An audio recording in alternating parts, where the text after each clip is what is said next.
Deformidad en todo el miembro inferior. ¿Listo? ¿Me escuchan todos bien, no? Sí, doctor. Doctor.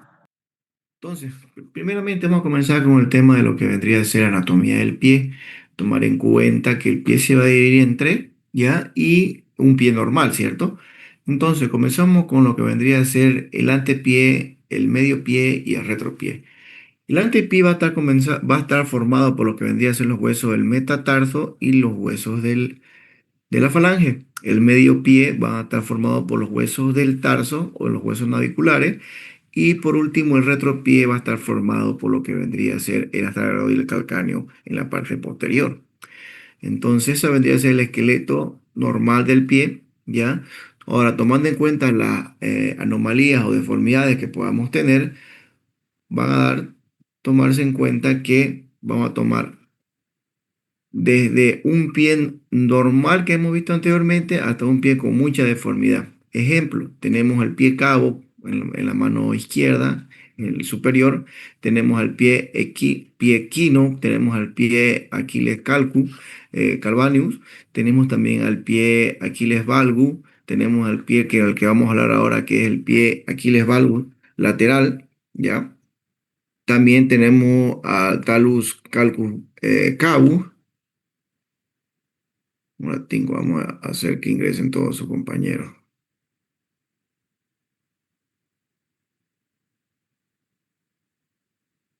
¿Ya? Y por último tenemos lo que vendría a ser al pie cabus calvus. ¿Ya? Entonces, continuando, vamos a ver de que entre las generalidades del pie equinovaro congénito es un término que se va a emplear para una deformidad compleja de todo el miembro inferior, especialmente a nivel del pie, ¿ya? Se va a dar cuenta porque va a haber una mala alineación de los huesos del tarso y también una mala alineación de toda la articulación del pie.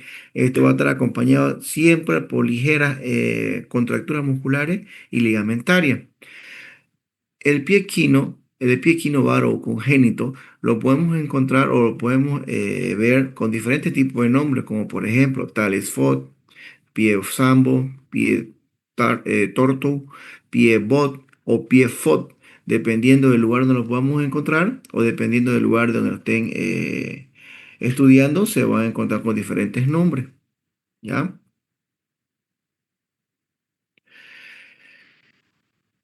Algo que hay que tomar en cuenta que vendría a ser lo que el diagnóstico que tenemos que ver vendría a ser que un pie equino puede ser, pie equino puede ser una flexión plantar, que vamos a tomar en cuenta que el astrago va a estar hacia abajo, la punta. Un pie varus con una desviación del talón y del calcáneo y el antepié hacia adentro, como vemos acá. Tenemos el pie aducto, que vendría a ser el antepié que va a estar rotado hacia la línea media del cuerpo.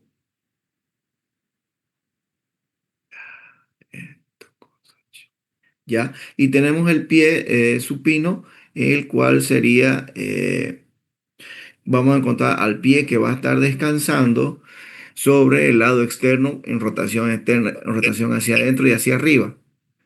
Y por último, el pie cabo que vendría a formar parte, va a estar aumentado el arco longitudinal interno del pie, que vendríamos a hacer este de acá, último que estoy apuntando con el puntero.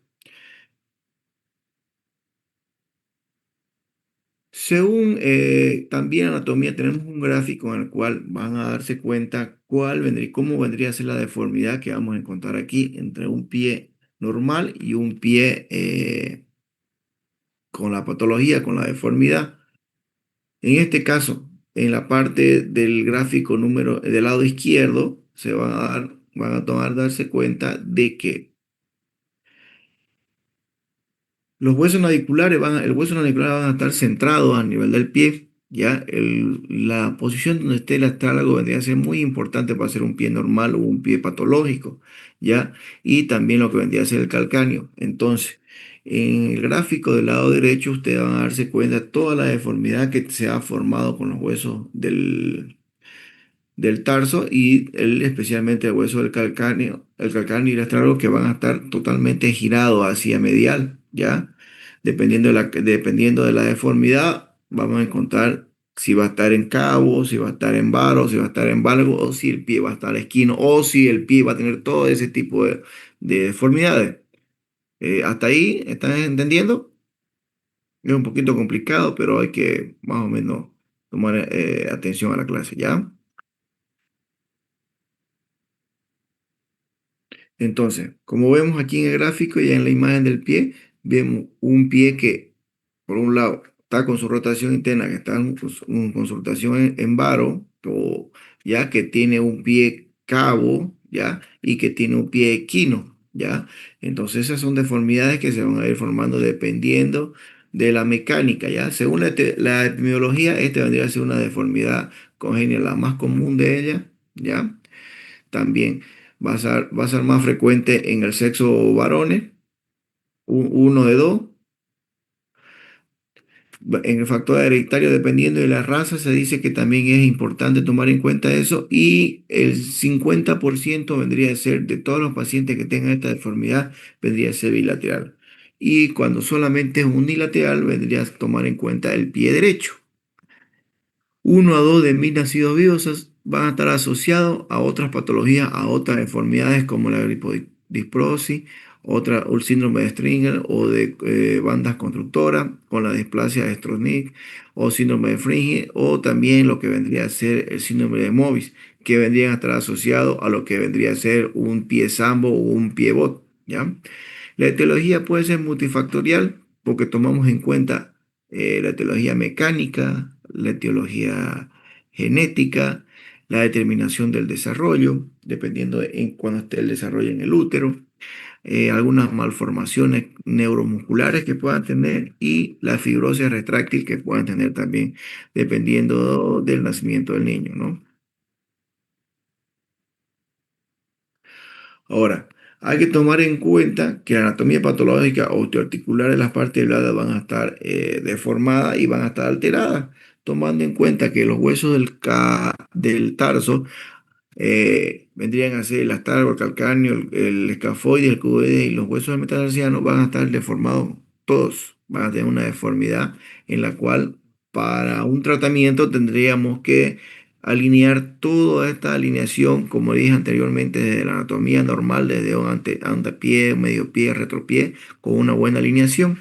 Entonces, aquí en la imagen, en la primera imagen, vamos a ver que tenemos un pie aducto, tenemos un pie cabo, como lo ven aquí, tenemos un pie varo y un pie equino, ¿ya? Eso vendría a ser según la anatomía y la biomecánica del pie. Para su clasificación, según las causas, puede ser una causa postural, ¿ya? Una causa idiopática, una neurogénica o también puede ser sindrómica, dependiendo de cuál vendría a ser la causa que pueda tener el niño, ¿ya? Para eso tenemos una clasificación de Miglio en la cual nos la va a ir dependiendo de la angulación que vaya a tener y dependiendo de la angulación le vamos a dar una numeración.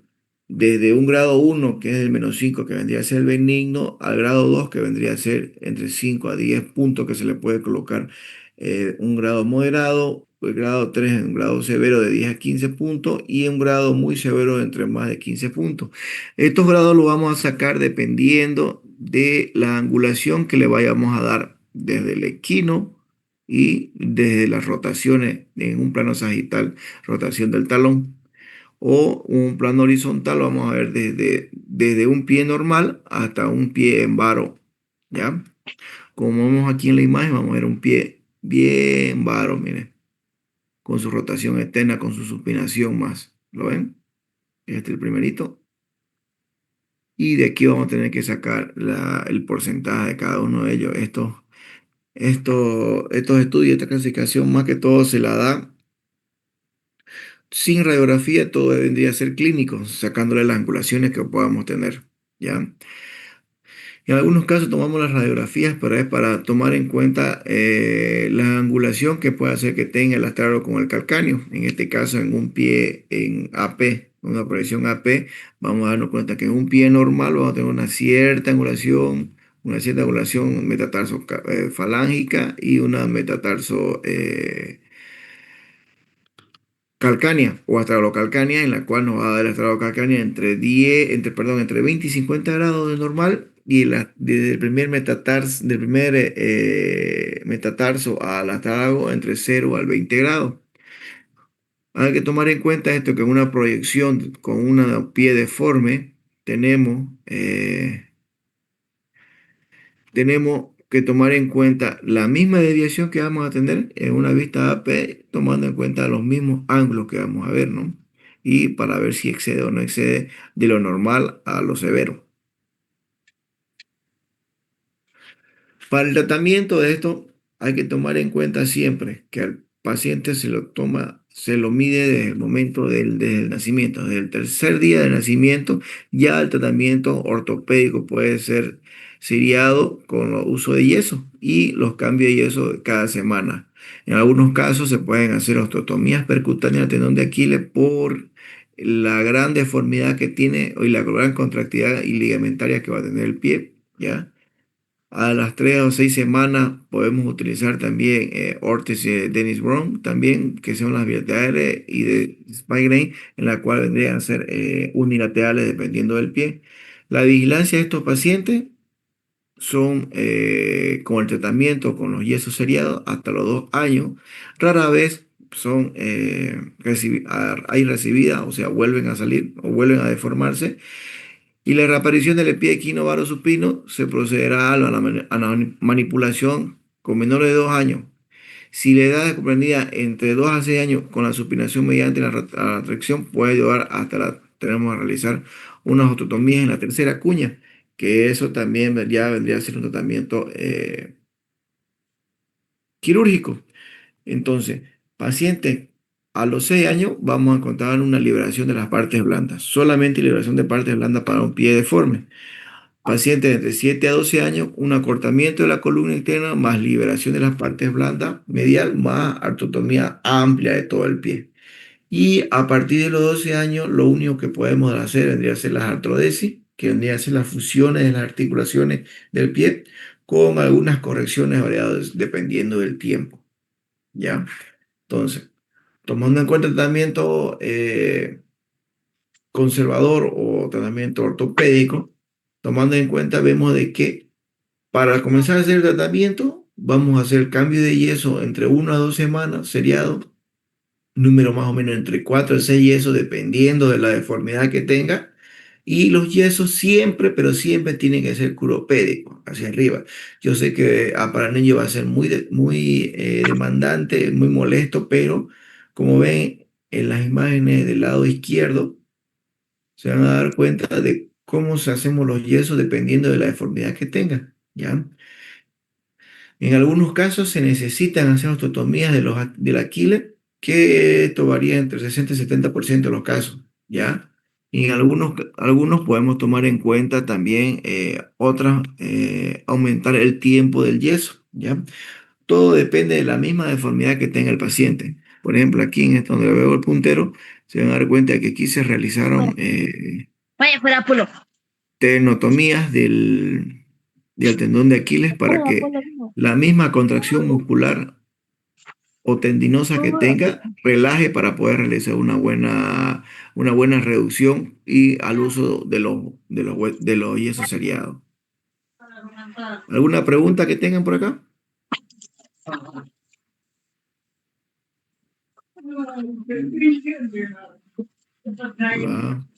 Hola, Buen día. buen día.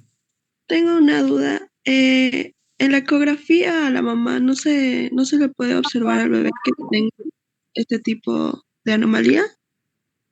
En algunos casos sí, en algunos casos en las ecografías del tercer trimestre sí, pueden tomar en cuenta estas deformidades, ¿no?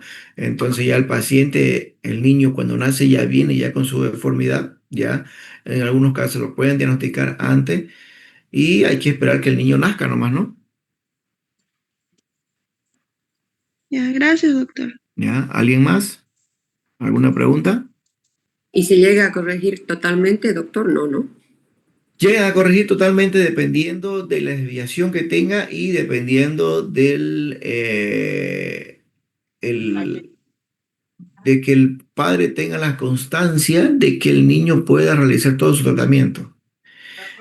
En algunos casos, cuando el tratamiento es efectivo y el paciente y los padres y el paciente ha tenido una buena evolución, casi nunca tenemos recidiva de un pie varo, un pie equino varo varo o con supinación, ¿ya? En algunos casos los papás no vienen para hacer el cambio porque mientras ustedes ven, el primer yeso va a ser bien, el primer yeso, como ven aquí, miren la imagen. El primer yeso es bien la deformidad, como ven acá. Y como vamos cambiando los yesos, mira, aquí hay un pie bien varo, ¿lo ven? Ya no tan equino, pero bien varo, ¿ya? El primer yeso, comenzamos con esa misma deformidad. Entonces, mientras vamos cambiando seriadamente, o cada semana, cada 10 días, vamos cambiando el yeso, vamos cambiando la dirección del pie hasta llegar a un pie normal, como vemos acá. ¿Ya? Entonces, pero eso es un trabajo del traumatólogo pediátrico, ¿ya? Y un gran trabajo de la familia que tiene que estar constantemente en la visita para cambiar, para poder hacer los cambios de los yesos. O sea, que es constancia y condición también, ¿no, doctor? Porque este tipo de casos los arreglan por la caja o tiene que ser por vía particular. Eso es muy Ah, importante también, ¿no? sí, especialmente estos casos más que todo se lo ven más que todo ahí aquí en la caja también se lo hacen, ya, pero más que todo se lo ven en el hospital de niños. En el hospital de niños hay muchísimos niños que vienen ya con un día marcado, ya. Fulano de tal, lunes tanto a tal hora, ya viene ya para su cambio de yeso. Y su yeso ya está codificado que va a ser el segundo, el tercero, el cuarto, cada uno de esos. Entonces, como usted dice, hay que tener constancia de los padres, ¿ya? Y un buen examen físico del paciente, del traumatólogo ortopedista que está siguiendo el caso. Una gran cosa, ¿no? Que se puede hacer por la caja, porque generalmente no siempre la parte económica es la que falla, ¿no? Porque es bien largo el tratamiento y tiene que ser bien constante. Sí, el tratamiento un poquito largo, constante y gracias a Dios no es tan caro como se dice, ¿ya? Cuando solamente es el tratamiento con los yesos seriados, que solamente comprar la venda de yeso y tener la fuerza de voluntad del papá, ¿ya? Para hacer los cambios y aguantar que el niño esté llorando. Y ustedes saben, hay momentos de que el papá más que todo no le Desiste, gusta ver a su hijo llorar porque, o sea, hay que hacer varios movimientos, pues, ¿no? claro. Pero yo creo que cualquier padre resiste, ¿no? Para verlo bien a su hijo. Claro, hay pacientes, o no sé si alguna vez ustedes han visto, hay pacientes que no se han tratado de esta patología y ahorita ya son pacientes adultos ya que siguen con esta Sí, patología, ya, y ahí sí hay que hacer una cirugía, ahí sí vendría a ser una cirugía larga, una cirugía más complicada para hacer una serie de artrodesis en todo el pie, que gracias, sería doctor, la fusión. por ¿Alguna la otra aclaración. pregunta? No, No, ¿por qué? está bien. ¿Alguien más? Nadie, ¿no? Bueno, vamos a avanzar a otro tema. Este es nuestro último tema ya por el día. Antes de comenzar a hacer este tema, quería decirles, jóvenes, que el próximo jueves no vamos a tener clases, ¿cierto? Ya tengo Congreso Nacional de Traumatología en Sucre, entonces no voy a poder estar aquí y tengo que presentar temas. Entonces no me va a dar el tiempo para poder pasar clases con ustedes, ¿ya? Entonces el próximo jueves tienen libre y el subsiguiente jueves vamos a dar nuestros últimos temas ya para estar listos. Nos faltarían casi como dos o tres temitas más para estar listos para el examen del segundo parcial, ¿ya? Imagino que el otro grupo ya va a estar por aquí también y vamos a ver también si lo vamos a hacer el examen multigrupo o lo haremos solamente el examen multigrupo al final. ¿Está bien? ¿Me escucharon esa parte? Sí, doctor. Ya. Sí, doctor. Bueno, vamos a hablar con un tema bonito, interesante, me gusta mucho porque vendría a ser una de las enfermedades o complicaciones de los traumatólogos, ¿ya? Una de las complicaciones que uno menos quiere tener en un paciente con una fractura, ¿ya? Que vendrían a ser los vicios de consolidación ósea, ¿ya? No sé si ustedes se acuerdan, avanzábamos esta parte cuando en las primeras clases decíamos cuál vendría a ser la formación cuál vendrían a ser las consolidaciones óseas. Decíamos que tenemos una consolidación primaria, una consolidación secundaria y ahí es la formación del callo óseo, ¿se acuerdan? Decíamos que una consolidación secundaria va a haber una fase inflamatoria, una fase de formación de callo blando, una fase de formación de callo duro, una remodelación completa del hueso con una formación de callo exuberante. Y el otro vendría a ser una formación de callo por dentro intramedular. ¿Se acuerdan de eso? Sí, no, ¿eh? Entonces, en este caso, nosotros vamos a hablar ahora de unas ciertas definiciones de la consolidación viciosa que hay que tomarlas en cuenta, como vendrían a ser el retardo de consolidación, la no unión y la pseudoartrosis. El retardo de consolidación vendría a ser el fracaso de la consolidación de una fractura en el tiempo normal o en el tiempo esperado. O también le podemos decir que vendría a ser un enlentecimiento de la velocidad del proceso de consolidación ósea. Ese es un retardo de consolidación. Conclusión, para que quede claro, un retardo de consolidación es el enlentecimiento de la consolidación normal esperada. Si nosotros decimos que un hueso de la tibia tarda entre 21 a 20 o 18 semanas, ¿ya? Y estamos en la octava, décima semana, tenemos que tener signo de consolidación de ese hueso.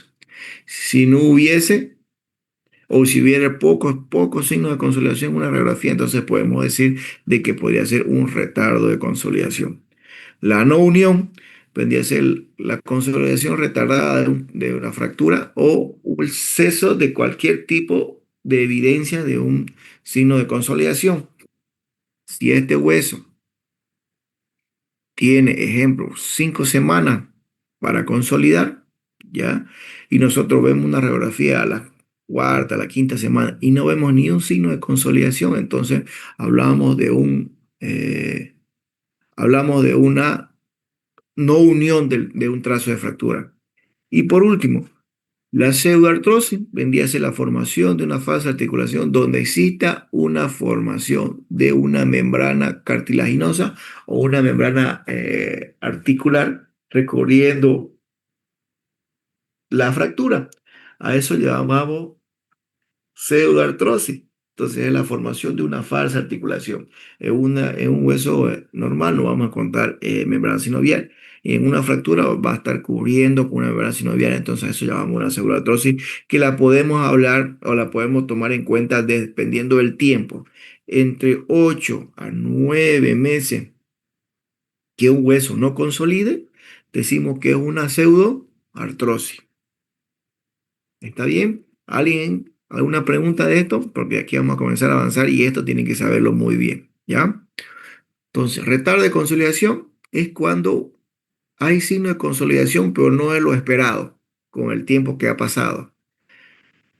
La no unión es la no presencia de signo de consolidación en un tiempo esperado, ya que haya pasado mucho más tiempo de lo que vemos. Y la pseudoartrosis es la formación de una falsa articulación en un trazo de fractura con la formación de la membrana sinovial. ¿Ya? Ahora, la consolidación de la fractura, dependiendo de la naturaleza de lo que pasó con el hueso roto, la formación del callo, siempre existe movimiento entre los fragmentos y la consolidación indirecta. Llega a ser una consolidación indirecta. Entonces, decimos que la consolidación, o sea, una fase secundaria, venía a ser la fase inflamatoria. En esta fase inflamatoria va a haber un hematoma que se va a formar en el trazo de fractura. Aquí van a encontrar las células mesenquimales. De ahí vamos a comenzar a tener la formación del callo blando, donde va a haber tejido ya de granulación. Vamos a tener callo duro, la formación ósea intamembranosa ya por dentro del canal medular, ¿ya? Va a haber una osificación condral, ¿ya? Y por último vamos a ver la remodelación, pero Si aquí hay un exceso de movimiento, va a haber un fallo del puente óseo. Entonces, si hay el fallo del puente óseo, ya no va a haber la formación intramembranosa, ¿ya? Y por ende, va a llegar a que no haya una buena unión o no vaya a haber una consolidación de la fractura, ¿ya? Entonces, en esta tablita ustedes van a darse cuenta de que el tiempo esperado para que uno pueda ver signos de consolidación en la fractura, ¿ya? Ejemplo, aquí tenemos la clavícula, que es un tiempo esperado en una fractura metafisiaria, son 6 semanas. El número proximal en tiempo esperado son 6 semanas también, donde podamos ver signos de consolidación. El húmero distal 8 semanas, radio de cúbito entre 16 a 20 semanas, el fémur, perdón, entre 13 a 19 semanas y la tibia entre 20 semanas casualmente.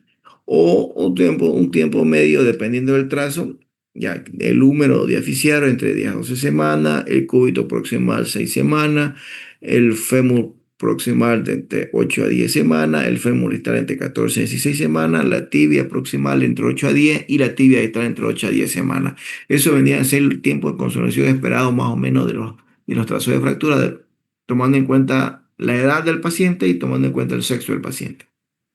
¿Ya?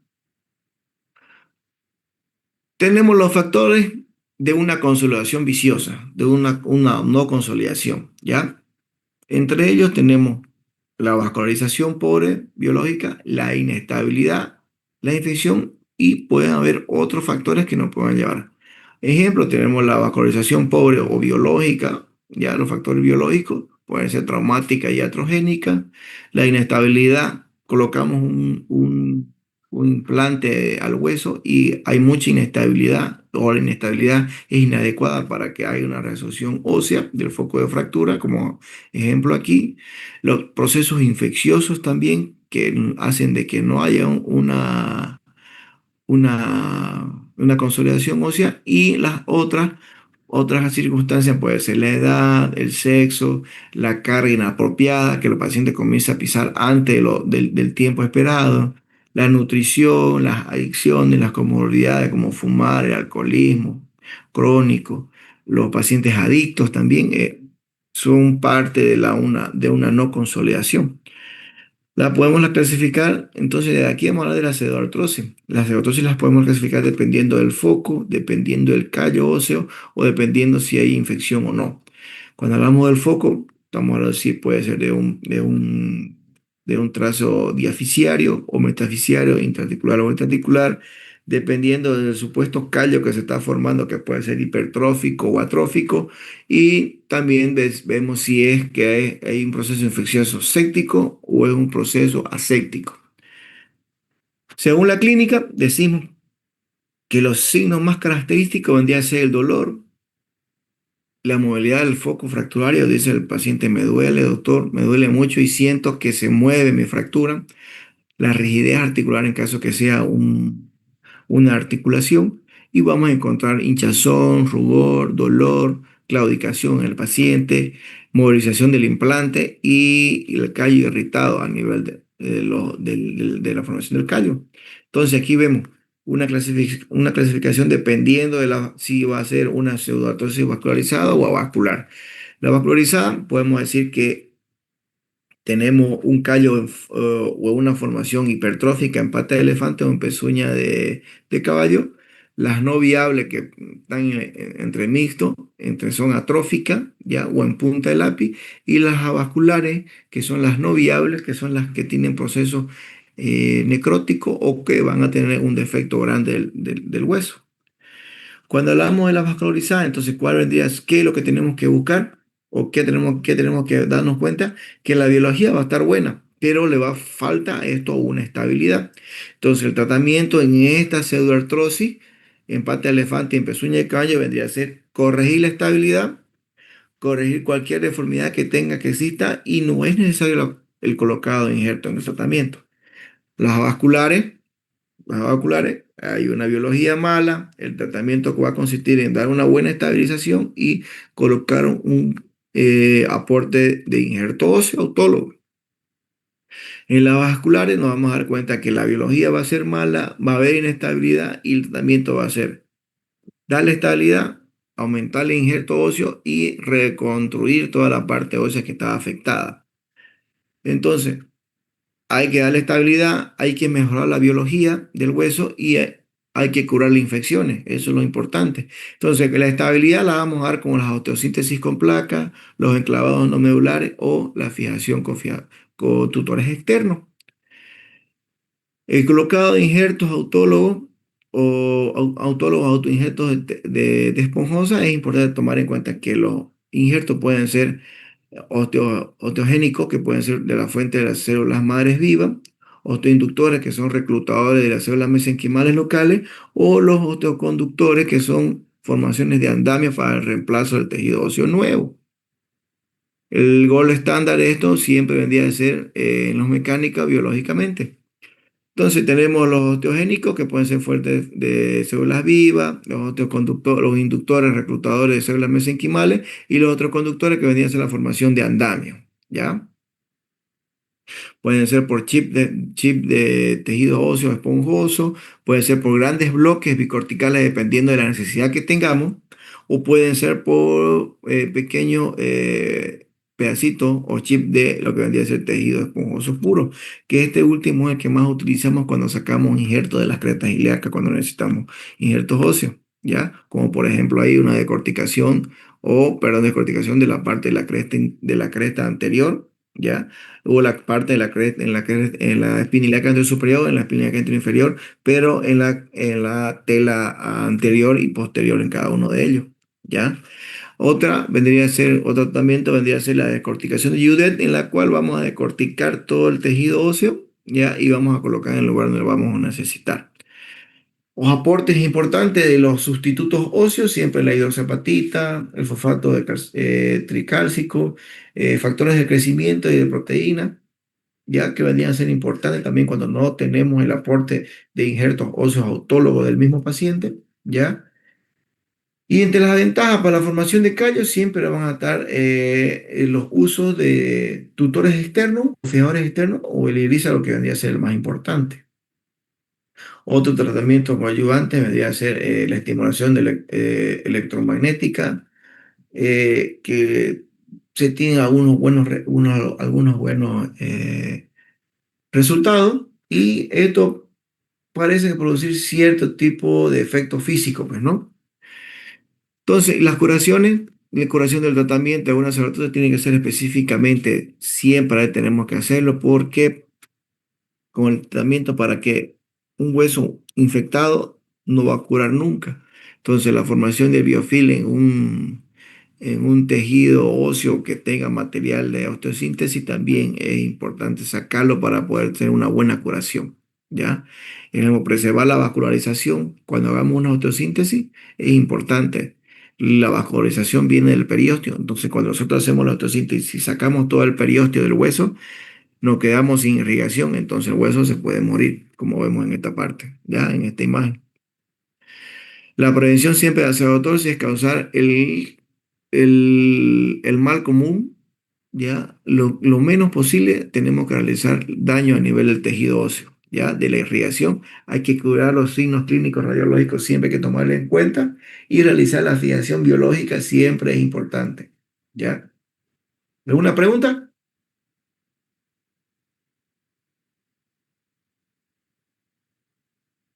Hola, ¿alguna pregunta? Bueno, parece que todos se durmieron. No, doctor, no hay pregunta. ¿No hay preguntas? No, Todo Bueno, claro, pues. doctor. Bueno, jóvenes, entonces nos vemos el próximo jueves. Ya, acuérdense que el jueves 23 no voy a estar y voy a volver el jueves 30. ¿Listo? Y a partir del jueves 30 ya vamos a darle la fecha para cuándo va a ser su examen práctico. ¿Listo?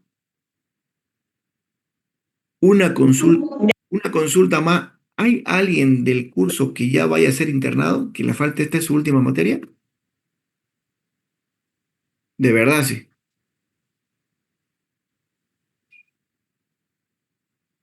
Bueno, para las personas que tengan, que esta sea la última materia, me van a escribir o me van a hablar el día jueves 30, ¿ya?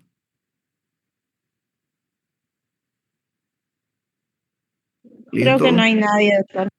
Ya, mejor si es así. Doctor, entonces, el próximo jueves no tenemos clases, Sí, no hay clase el jueves el ¿sí? próximo sí, el jueves 30 sí tenemos clase.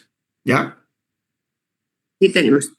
Está bien, doctor. Gracias. Listo. Hasta Y luego, buen ¿no? viaje. Gracias, doctor. Hasta luego. Nos vemos. Gracias, doctor. Doctor.